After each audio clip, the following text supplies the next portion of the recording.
Amigas, amigos, olá! Vamos a uma breve apresentação sobre Rússia. Vamos trabalhar numa linha do tempo, brevemente, as transformações econômicas e políticas da Rússia no século XXI e vamos ver alguns pontos de tensão relacionados à Rússia na atualidade. Então, Rússia na nossa apresentação de agora. Se eu ficar pequenininho no canto da tela, agora sim, e vamos à Rússia.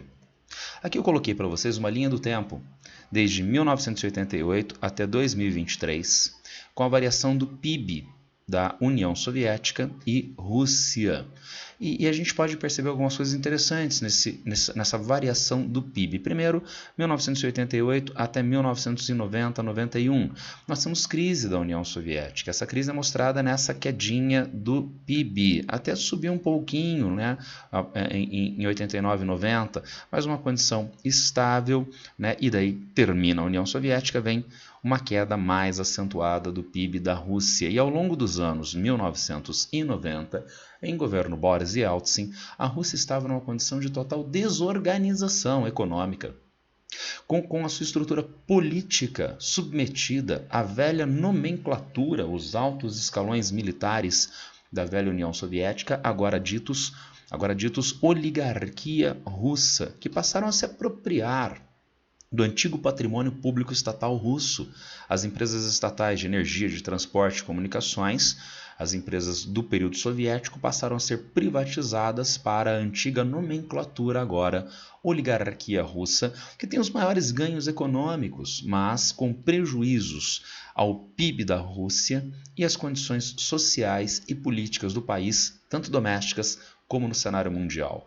A União Soviética, superpotência que rivalizava com os Estados Unidos, virou um país humilhado nos anos 1990 em governo Boris Yeltsin. No meio do segundo mandato, Boris Yeltsin, por motivos de saúde, é afastado e no seu lugar entrou à época, desconhecido vice-presidente da Rússia, Vladimir Putin, que passa a ser bastante conhecido já nesse final de mandato interinamente, né, de Boris Yeltsin, como presidente em substituição a Boris Yeltsin, combatendo muito violentamente os rebeldes na Chechênia, no sul da Rússia, rebeldes separatistas. Vladimir Putin se capitaliza politicamente, concorre nas próximas eleições presidenciais e é eleito presidente. Eu coloquei aqui uma setinha, não é? Porque ele é presidente até hoje, 2023, e não dá sinais de sair do poder. Mas o que acontece com o PIB da Rússia em governo Vladimir Putin? Vejam o crescimento brutal do PIB da Rússia. Esse crescimento está relacionado, primeiro, à reorganização política. Lembra da nomenclatura? Os altos cargos militares, os políticos mais influentes da velha União Soviética, que viraram oligarquia na Rússia de Boris Yeltsin. Essa oligarquia continua existindo até a atualidade no governo Vladimir Putin, mas com uma inversão de hierarquia. Em governo Yeltsin, a oligarquia manda no governo. Em governo Putin, ao contrário, a oligarquia existe e tem os maiores ganhos econômicos ainda acima do período Yeltsin, mas submetida às necessidades políticas e econômicas da Rússia. O governo russo, com Putin e agora com mão de ferro, vai submeter essa oligarquia. Por exemplo, o setor de energia, o setor de petróleo, né? Nós tínhamos resistências ao poder de Vladimir Putin nesse setor. Putin não apenas usa a política, as instituições, o poder judiciário para prender, processar e prender os antigos oligarcas desse setor, como estatiza a antiga empresa privada de petróleo, a empresa privatizada de petróleo, que se transforma na Gazprom na atualidade. Então faz resistência a Vladimir Putin.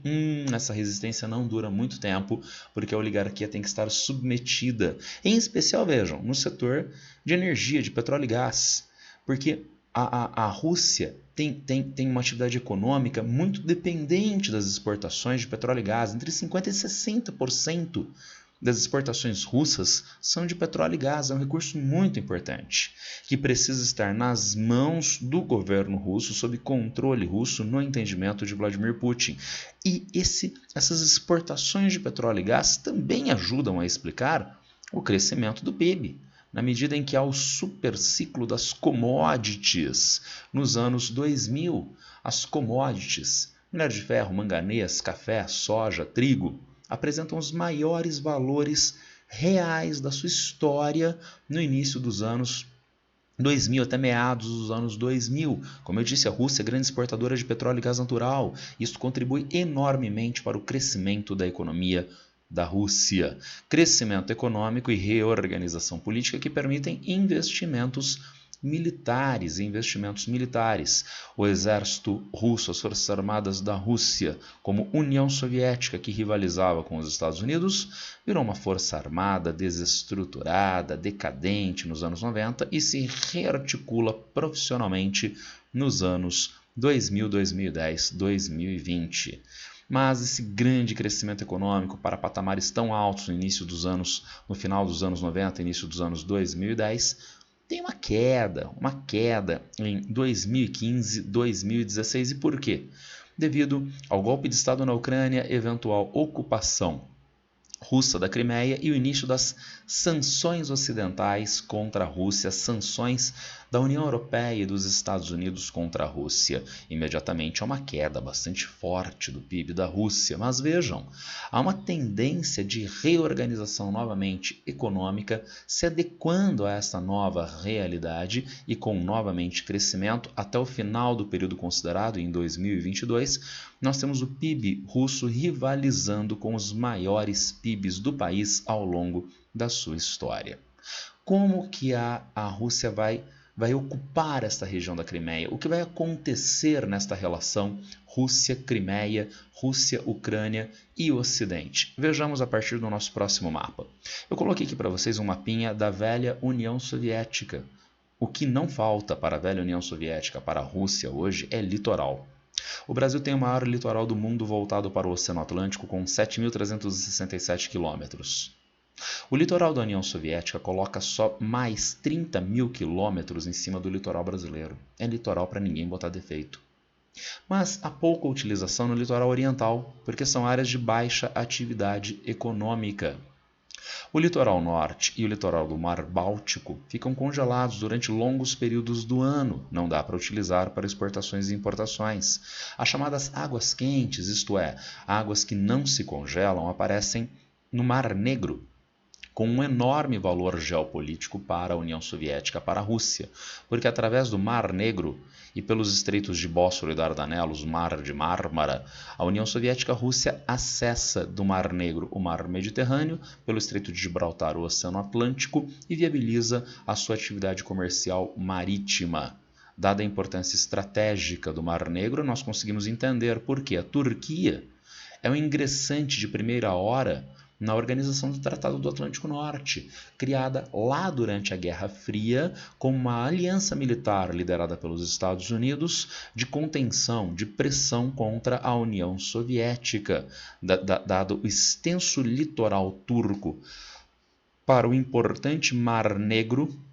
Seria chave para a OTAN, colocação da Turquia na aliança. Para a União Soviética, entretanto, não tem tão graves problemas, porque nós temos um litoral bastante extenso soviético voltado para o Mar Negro e a base de navios de guerra de Sebastopol, na península soviética da Crimeia, até dezembro de 1991, porque agora a União Soviética deixa de existir, as antigas repúblicas se tornam países independentes, o litoral da Rússia para o Mar Negro se tornou bem menorzinho.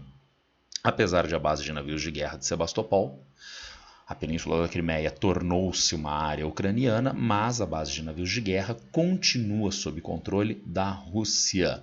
Mas aparece um problema relativamente grave, né? Eu vou até ficar um pouquinho maior para olhar para vocês, um problema relativamente grave na Ucrânia em 2013 e 2014.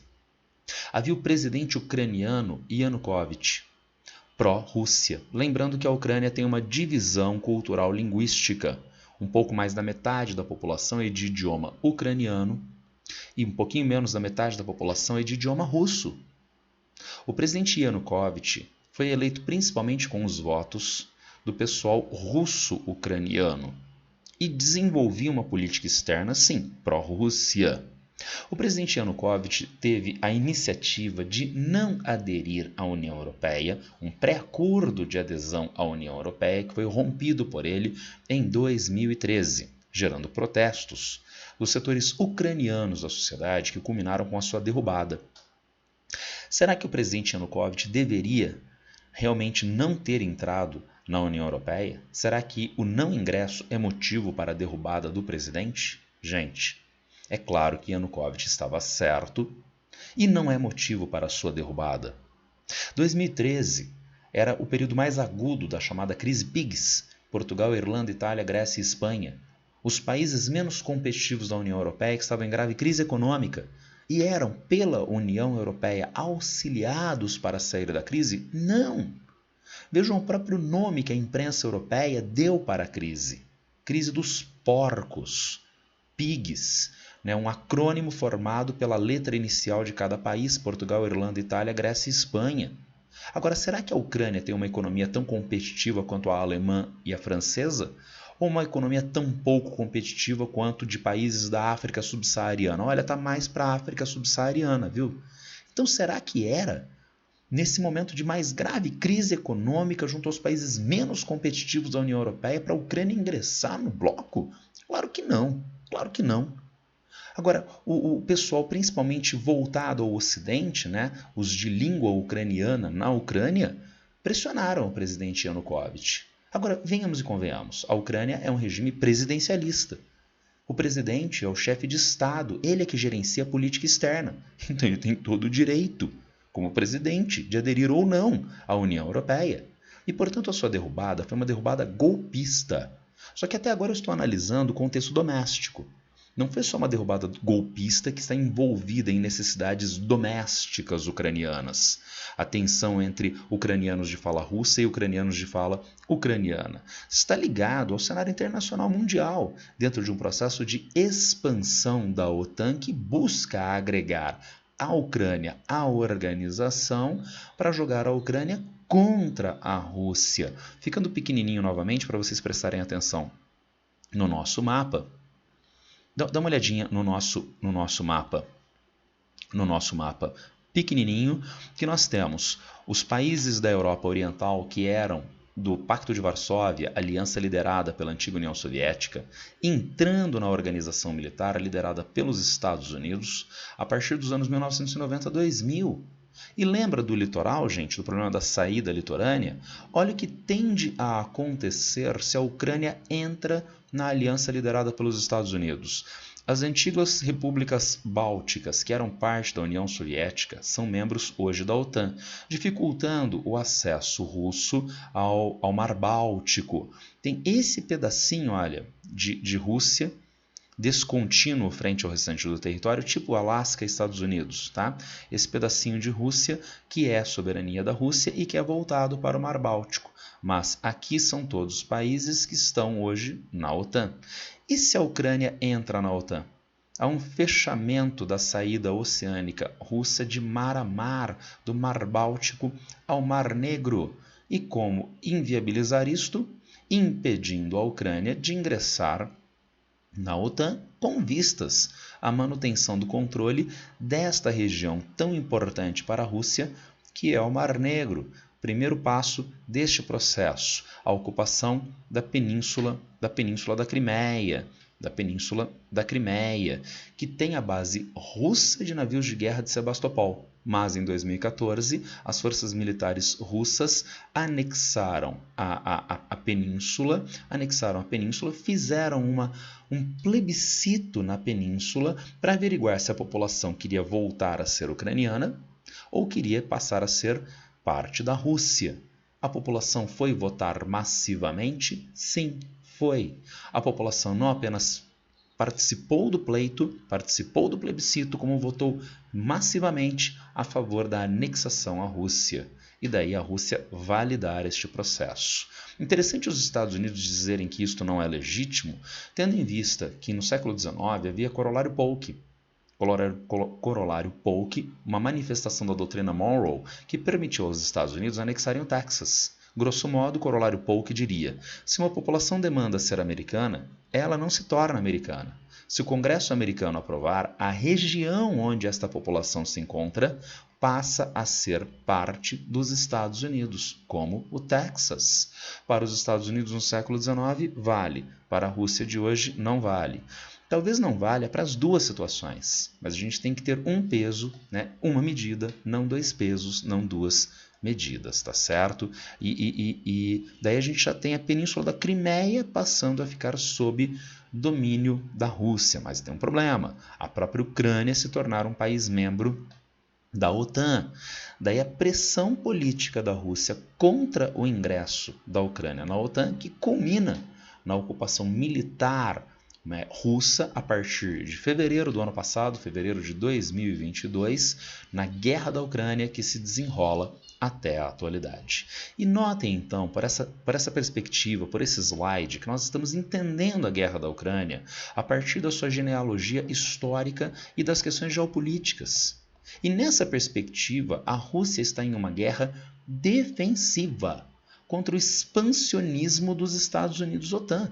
Porque vejam no nosso mapinha novamente, a OTAN se expandindo. E a Rússia numa guerra defensiva, defendendo seus interesses de manutenção comercial no Mar Negro. Então são duas leituras diferentes, em camadas explicativas distintas. A que a imprensa ocidental recorrentemente nos coloca é a questão jurídica. A Rússia e a Ucrânia são membros da Organização das Nações Unidas, que condena o uso de tropas para anexar parcial ou totalmente outro país. Sim. Então, juridicamente, parece que a Rússia não tem razão no conflito. Juridicamente, parece uma guerra de agressão da Rússia sobre um país que não tinha feito nada contra a Rússia, tá? Mas esta é a camada jurídica internacional de entendimento. E isso trabalha a genealogia do fenômeno? Isto mostra as forças políticas, econômicas, estratégicas que estão envolvidas? Claro que não. Então é uma camada bem superficial de entendimento do fenômeno. A gente vê a Rússia em uma guerra defensiva para a manutenção dos seus interesses essenciais de sobrevivência contra a expansão dos Estados Unidos OTAN na Europa Oriental e na Rússia e na Ucrânia potencialmente. E se com isso a gente consegue entender as tensões no leste europeu e Ucrânia, vamos para uma outra área de tensões fortemente vinculada à questão das exportações de petróleo e gás da Rússia, tão importantes para a sua economia, que é a região do Cáucaso. Deixa eu voltar no nosso mapinha anterior. E olha só, aqui está o Mar Negro, aqui está o Mar Cáspio e aqui está a região montanhosa do Cáucaso, que separa ao norte a Europa, ao sul a Ásia. Ao norte, o mundo cristão ortodoxo russo, ao sul, as áreas muçulmanas da Ásia Ocidental. Tudo bem? Está aqui no nosso mapinha, olha, Mar Negro, Mar Cáspio e toda esta regiãozinha aqui, ó. Toda esta regiãozinha aqui, envolvendo Geórgia, Armênia, Azerbaijão, era a União Soviética até 1991. Tornaram-se países independentes. Vejam aqui a Rússia, aqui no nosso mapinha um pedacinho da Rússia, tá legal? E a Geórgia, país independente. Mas a Geórgia passou a desempenhar um movimento político pendular a partir de 1992. Ora pró-Moscou, ora pró-Washington. Agora veja, não é uma questão de amiguinho, vamos dizer assim. É uma questão político-ideológica que se traduz estrategicamente na região. Nós temos aqui o Mar Cáspio, que é a principal área de exploração de petróleo e gás da região. Quem vai explorar o petróleo e gás nessa área? A Rússia tem interesse de explorar através da sua estatal Gazprom. Mas os Estados Unidos têm interesse de que a exploração seja feita por empresas privadas ligadas aos Estados Unidos e à União Europeia, como a Exxon, como a Texaco, como a BP. E a Geórgia? Ela entra nessas disputas favoravelmente a quem? Quando a Geórgia está pendendo para o lado ocidental, a Rússia dá um jeitinho de puxar a Geórgia de novo para o seu lado. Vejam, tudo aqui era União Soviética. Então nós temos ao longo, principalmente do período stalinista, a presença de grandes contingentes de russos no território que hoje é georgiano, inclusive nessas regiõezinhas da Abcásia e da Ossétia do Sul. Ainda em governo Boris Yeltsin, lá nos anos 1990, a Rússia alegou que a Geórgia desenvolvia repressão com forças militares contra a população civil russa nessas duas regiões georgianas, sob a alegação de proteção das populações civis russas. Lá na Geórgia, a Rússia mobilizou tropas sobre o território georgiano, ocupando essas regiões até a atualidade. Vejam, a alegação russa é com base em valores que são de mais fácil aceitação e entendimento internacionalmente. A ideia de perseguição contra populações civis russas lá na Geórgia, populações que são remanescentes do período soviético. Mas qual é o interesse efetivo estratégico? Influência russa na Geórgia, Cáucaso, região tão importante pelo petróleo e gás e com um movimento pendular que pode se aproximar do Ocidente. Não é o único ponto de tensão da região. Nós encontramos também as tensões históricas e recentes agora entre a Armênia e Azerbaijão. Armênia e Azerbaijão eram repúblicas da União Soviética. Ainda em governo soviético, 1988, começam crescentes tensões entre essas duas repúblicas pelo domínio desta regiãozinha, a região de Nagorno-Karabakh. É uma região que, vejam, fisicamente está incrustada no Azerbaijão, mas tem maioria de população de armênios.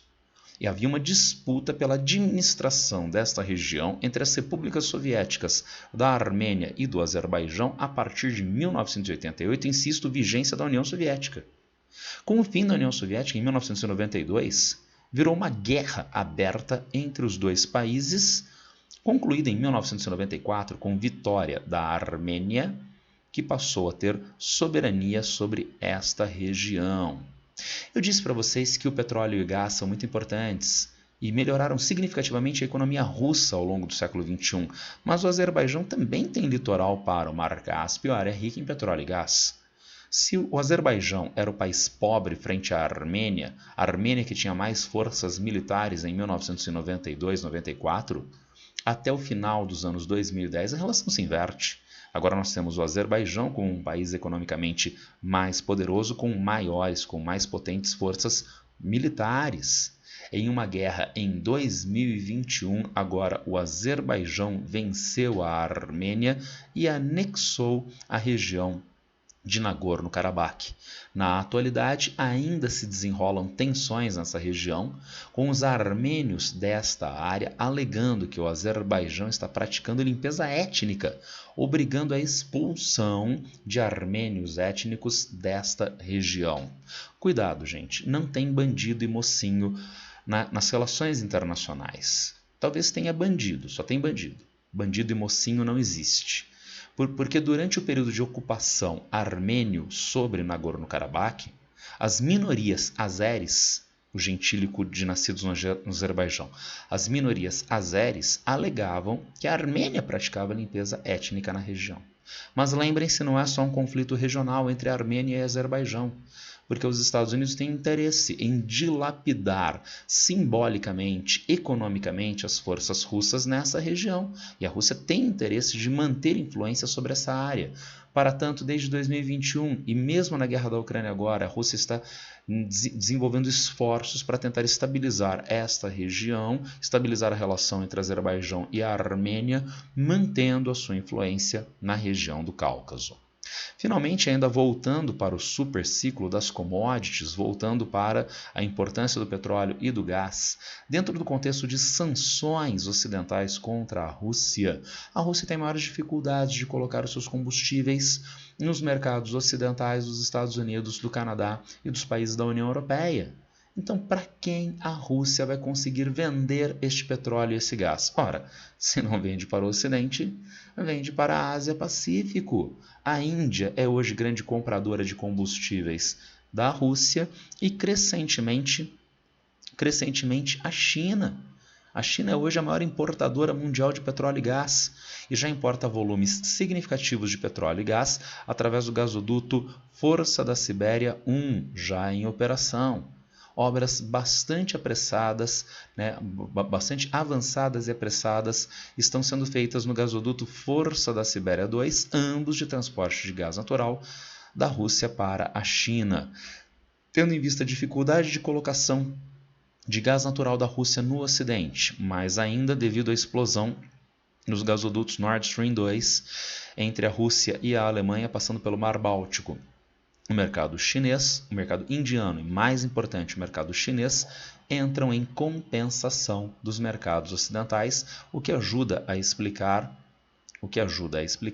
esse grande crescimento econômico da Rússia, agora recentemente, mesmo em contexto de sanções ocidentais, e ajuda a delinear a formação desses novos blocos que estão se constituindo no mundo da ordem mundial pós-Guerra Fria. Um bloco ocidental envolvendo União Europeia e Estados Unidos, também Japão e Austrália na Ásia-Pacífico, na Ásia-Oceania, e um bloco oriental formado pela China, formado pela Rússia e vários países alinhados na Ásia, na África, na América Latina.